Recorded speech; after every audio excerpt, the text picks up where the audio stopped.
आज प्यारे बाबू की 24 जनवरी के साकार रूप से चले हुए महावाक्यों को सुनेंगे।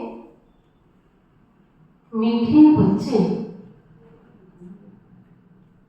तुम एक बाप के डायरेक्शन पर चलते चलो तो बाप तुम्हारा रेस्पॉन्सिबल है। बाबा कहता है मेरी दी हुई श्रीमत पर आप चलते चलो, उसमें बिल्कुल भी सोचो नहीं, तो बाबा हमारा रेस्पॉन्सिबल हो जाएगा, जिम्मेदार हो जाएगा। कुछ ऊंच नीच भी होता है तो बाबा ठीक कर देगा। बाप का डायरेक्शन है चलते फिरते मुझे याद करो।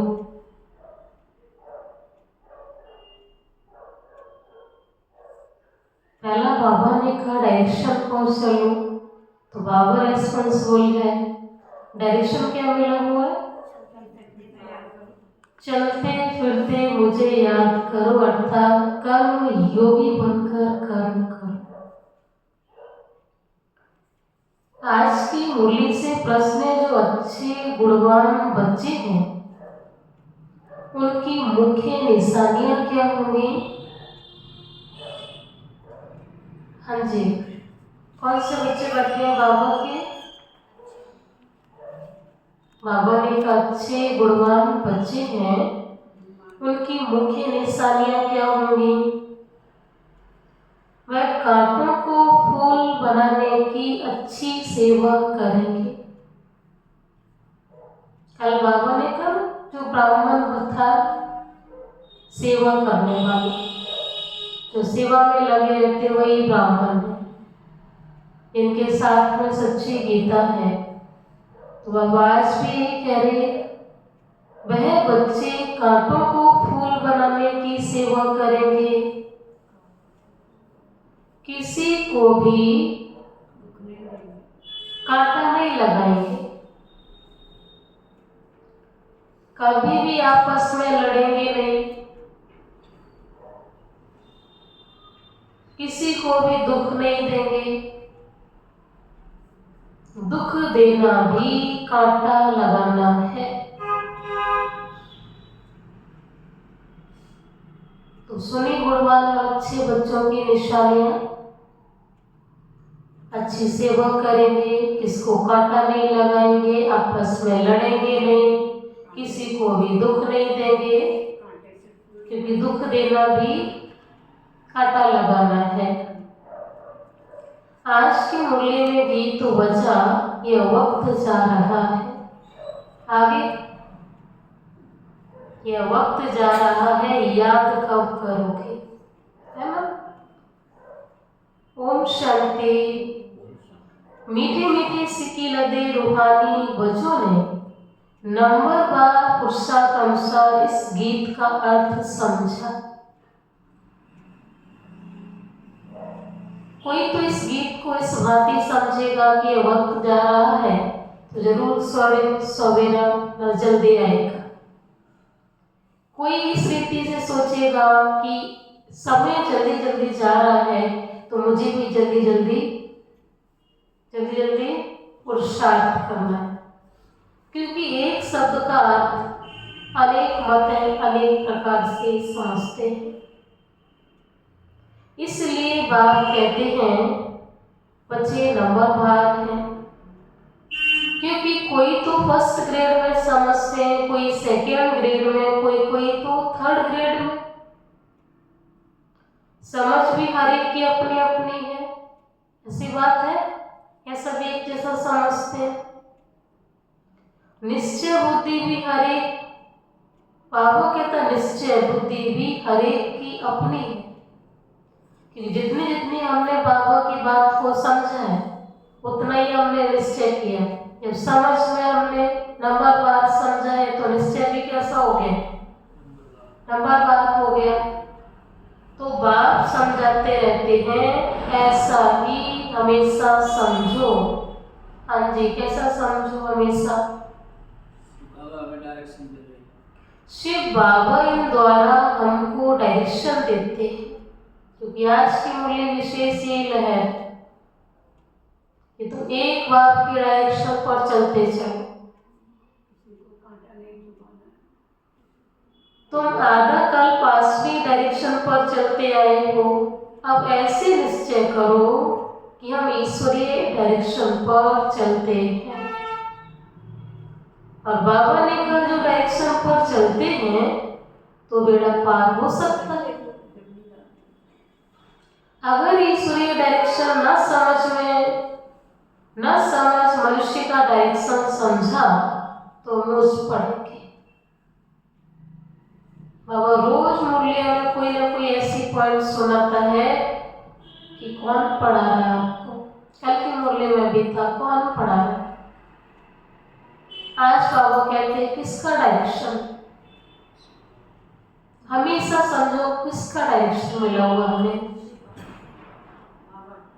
और बाबा कहता है अगर ऐसा ईश्वरीय डायरेक्शन समझ कर नहीं चलेंगे तो मूर्छ पड़ेंगे। बाबा कहते हैं मेरी डायरेक्शन पर चलने से फिर मैं रेस्पॉन्सिबल हूं ना,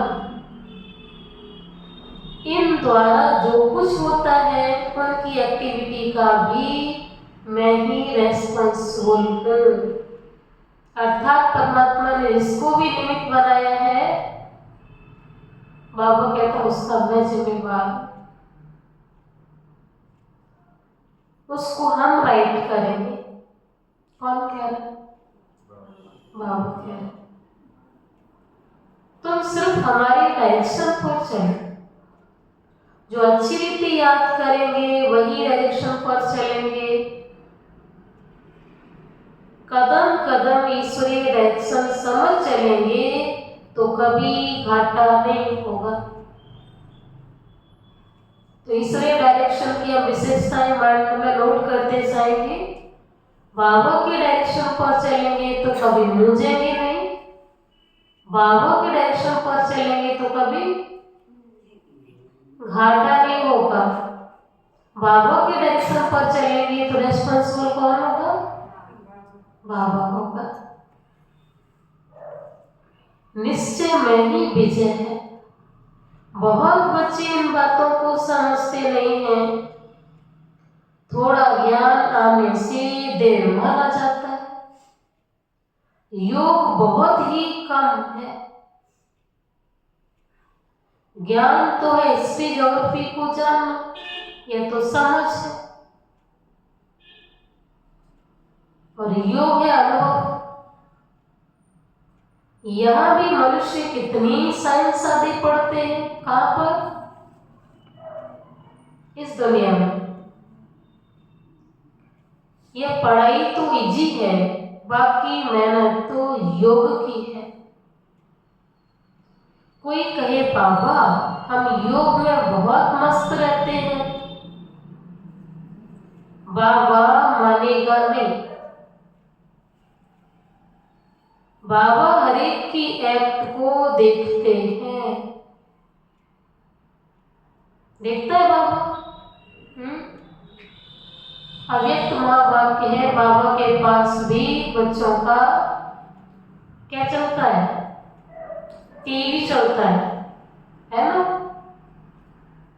टीवी में हर एक बच्चे का बाबा ने का अलग अलग चैनल भी है।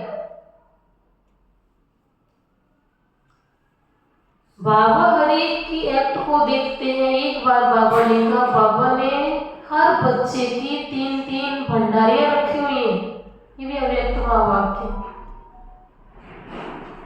उस भंडारी में बाबा ने 3-3 भंडारियों में क्या डाला हुआ है? मनसा का खाता, वाचा का खाता, कर्मणा का खाता। अर्थात तन मन धन से हम बाबा के यज्ञ में कितने सहयोगी हैं। तो हमारा रिकॉर्ड तो सारा हमारे मालिक के पास है। बाप को याद करने वाला तो मोस्ट लवली होगा। अगर बाबा ने कहा, हम कहते हैं बाबा हम तो योग में बहुत मस्त रहते हैं, बाबा कहता बाबा मानी गई। अच्छा मस्त रहते हैं, बाबा ने कहा उसकी स्थिति कैसी होगी? मोस्ट लवली, बहुत प्यारी स्थिति होगी, बहुत न्यारी स्थिति होगी।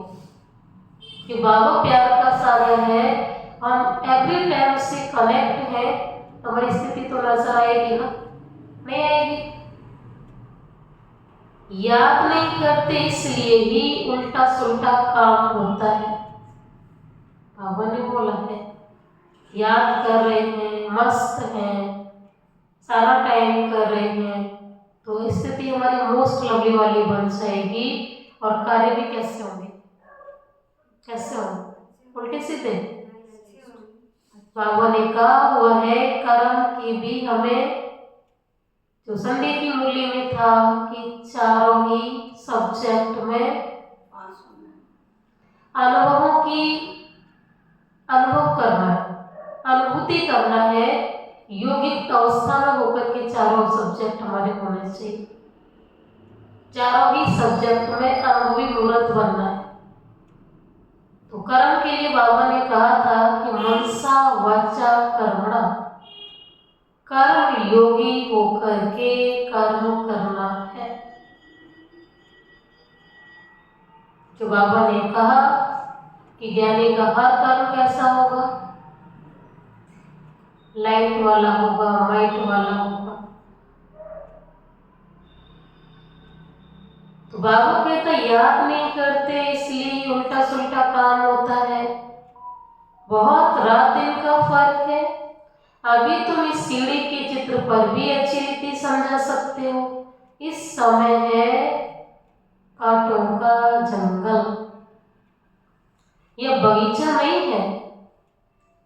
यह तो क्लियर समझाना चाहिए, भारत फूलों का बगीचा था। बगीचे में कभी जंगली जानवर रहते हैं क्या? रहते हैं? कब सुना है?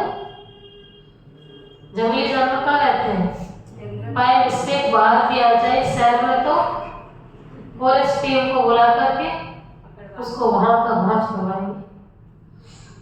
तो बाबा कहता बगीचे में कभी जंगली जानवर रहते हैं क्या? वहां तो देवी देवता रहते हैं। बात तो है ही हाईएस्ट अथॉरिटी, और ये प्रजापिता ब्रह्मा भी हाईएस्ट अथॉरिटी ठहरे। तो हमारे दोनों बाप कैसे हैं?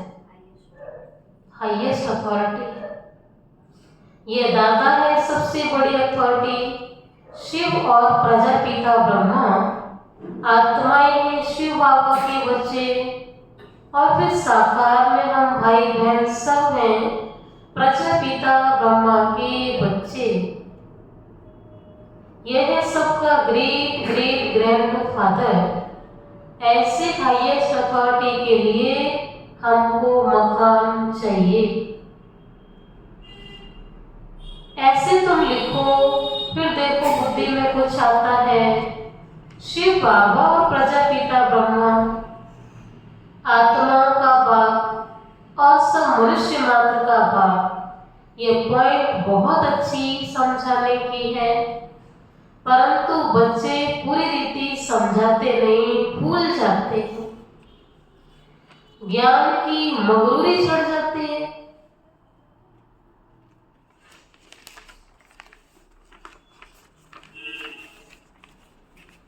जैसे कि बाप दादा पर भी जीत पा लेते हो। हाँ जी, क्या कहना चाह रहा बाबा? शिव में बाबा के जो सेवा करने जाते हैं, सेवा के प्लेटफॉर्म पर हम बच्चे बाबा की जो बात है वो यथार्थ भूल जाते हैं। जिस तरीके से जिस वे में भगवान ने हमको कहा है वो रास्ता बताते तो सही है, लेकिन वही रास्ता नहीं होता है। तो बाबा कहता अपना ही ज्ञान का नशा चढ़ा होता है, मगरूरी होती, देहमान होता है। तब आप कहते जैसे कि बाप दादा पर जीत पा लेते हैं। ये दादा कहते हैं मेरी बात ना सुनो। अभी कौन सा दादा भाई? ब्रह्मा बाबा। हमेशा समझो शिव बाबा समझाते हैं, उनकी मत पर चलो, डायरेक्शन ईश्वर मत देते हैं। डायरेक्ट ईश्वर मत देते हैं कि यह करो, रेस्पॉन्सिबल हम हैं। ईश्वरीय मत पर चलो, यह ईश्वर थोड़ी है, तुमको ईश्वर से पढ़ना है ना। हमेशा समझो ये डायरेक्शन ईश्वर देते हैं। बाबा कहता हर कर्म में ये समझो, जैसे कल भी था, बाबा करा रहा है, बाबा चला रहा है। तो ऐसे बाबा कहता है हर कर्म में समझो बाबा की हिम्मत है। बाबा कराएगा ना, बाबा ने कहा है, तो इसलिए हमारे पास बाबा ने पावर भी दी हुई है कि हम करने के एलिजिबल है, योग्य है। बाकी बाबा तो बैठे हैं, बैकवर्ड बाबा है। ये लक्ष्मी नारायण भी भारत के ही मनुष्य थे, ये भी सब मनुष्य हैं, परंतु ये शिवालय के रहने वाले हैं, इसलिए सब नमस्ते करते हैं। परंतु बच्चे पूरा समझाते नहीं, अपना नशा चढ़ जाता है। डिफेक्ट तो बहुतों में है ना। हाँ जी, क्या कह रहे हैं बाबा? ये डिफेक्ट क्या होता है? कमी। बाबा कहता किसमें कोई कमी, किसमें कोई खामी। खामियां तो है ना, खामियों की दुनिया में है, तो जरूर है कि खामियां हैं। डिफेक्ट तो बहुतों में है ना। जब पूरा योग हो तब विक्रम विनाश हो, विश्व का मालिक बनना कोई मासी का घर थोड़ी है। बाबा देखते हैं माया एकदम नाक से पकड़कर गटर में गिरा देती है। बाप की याद में तो बड़ी खुशी में प्रफुल्लित रहना चाहिए। बाबा की याद में रहते हैं, डायरेक्शन पर चलते हैं। एक तो बाबा ने कहा मोस्ट लवली रहेंगे सबके प्रति, स्नेह की भावना, रहम की भावना। और बाबा कहता उसकी जो अवस्था होगी खुशी वाली होगी, खुशी में प्रफुल्लित होगा, हर्षित हो। सामने ऑब्जेक्ट खड़ी है, हम ये लक्ष्मी नारायण बन रहे हैं, भूल जाने से खुशी का पारा नहीं चढ़ता है। कहते भी हैं हमको निष्ठा में बिठाओ, बाद में हम याद कर नहीं सकते, याद में नहीं रहते, इसलिए कभी कभी बाबा भी प्रोग्राम भेज देते हैं, परंतु याद में बैठते थोड़ी हैं। बुद्धि इधर उधर ही भटकती रहती है। बाबा अपना विशाल बताते हैं, नारायण का कितना पक्का भक्त था। जहां तहां साथ में नारायण का चित्र रहता था, फिर भी पूजा के समय बुद्धि इधर उधर भागती थी। इसमें भी ऐसे ही होता है। बाबा इतनी तीखी चीज है, ऐसा पारा है, चित्र सामने होकर के भी अनुभव नहीं कर पाते। अनुभव मीनिंग की हर वक्त मैं आत्मा हूँ परमात्मा, मैं भी भूलती वो भी भूलती। क्या हर वक्त ऐसे फील होता है? सबके घर में चित्र है और कई कई चित्र लगे, यहाँ तक कि हर रूम में भी लगे हो सकते हैं। बाबा के बच्चे हैं, बाबा के बच्चों का तो बाबा ही है, लेकिन कई बार बाबा दिखता है बस, अच्छा बाबा तो बैठा है देख रहा है, लेकिन जो बाबा कहता अंदर से अनुभूति, हर जो हमारे बोल है उसकी अनुभूति, हर संकल्प की अनुभूति, हर सम्मान की अनुभूति।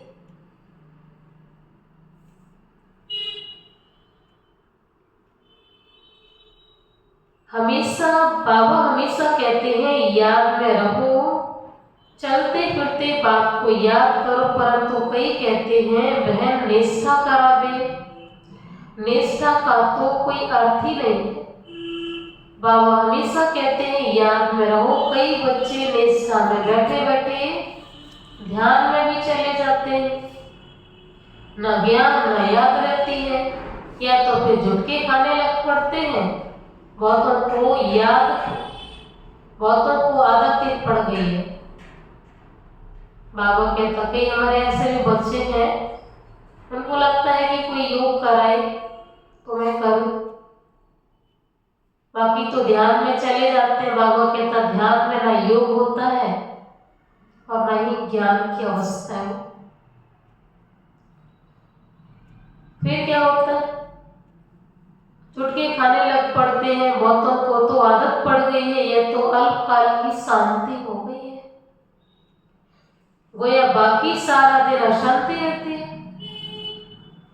चलते फिरते बाप को याद नहीं करेंगे तो पापों का बोझा कैसे उतरेगा।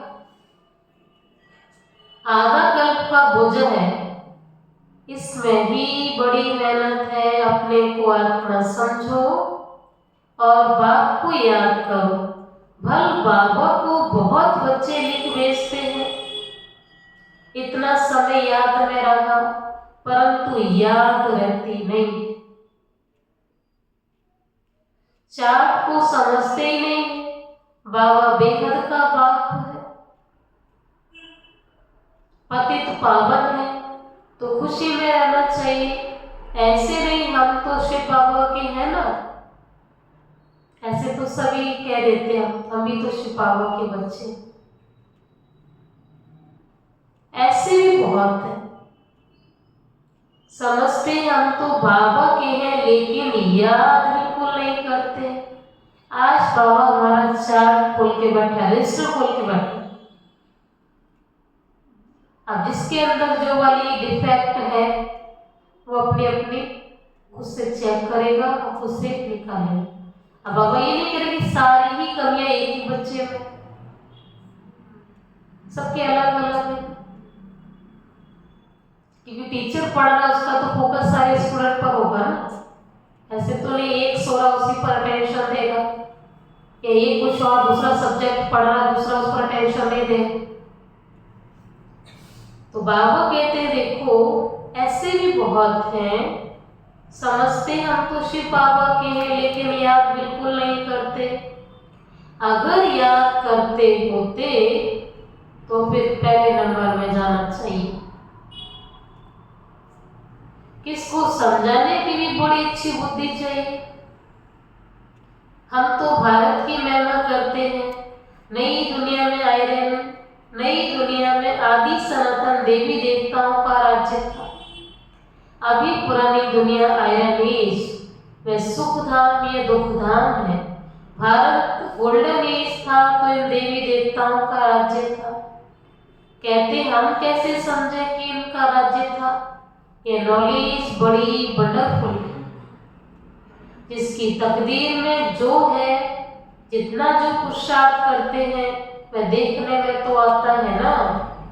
तुम एक्टिविटी से भी जानते है तो कलयुगी। बाबा कहता है तो कलयुगी भी मनुष्य तो सतयुगी भी मनुष्य ही है। ऐसे तो नहीं है कि वो कोई और, वो दोनों ही मनुष्य, लेकिन वैल्यूज में अंतर है। तो देवी गुण वाले हैं तो देवता कहलाएंगे, या हमारी वैल्यूज आसुरी हो गई तो असुर कहलाएंगे। फिर उन्होंने आगे जाकर माथा क्यों टेकते, इनको स्वर्ग का मालिक कहते हैं ना। कोई मरता है तो कहते हैं फलाना स्वर्गवासी हुआ, यह भी नहीं समझते इस समय तो सब नरकवासी हो। जरूर पुनर्जन्म भी यहीं लेंगे। बाबा हरेक की चलन से देखते रहते हैं। आज मूल्यवान हर तीसरी लाइन पर सुन रहे बाबा हमें देख रहा। तो चार्ट खोल के बैठा, रजिस्टर खोल के बैठा है। बाबा को कितना साधारण रीति से किस किस से बात करनी पड़ती है, संभालना पड़ता है। बाबा कितना क्लियर कर समझाते हैं, समझते भी हैं तो बात भी बड़ी ठीक है, फिर भी क्यों बड़े बड़े कांटे बन जाते हैं। क्या कहना चाह रहा बाबा, मैं समझाता हूँ तो समझ भी जाते हैं, बात भी ठीक है, मूल्य भी सुनेंगे, लेकिन बाबा कहता मुझे ही समझ में नहीं आता फिर भी क्यों। बाबा कह रहा फिर भी क्यों बड़े बड़े कांटे बन देने से कांटे बन जाते हैं। आदत छोड़ते ही नहीं है। अभी बागबान बाग फूलों का बगीचा लगाते हैं,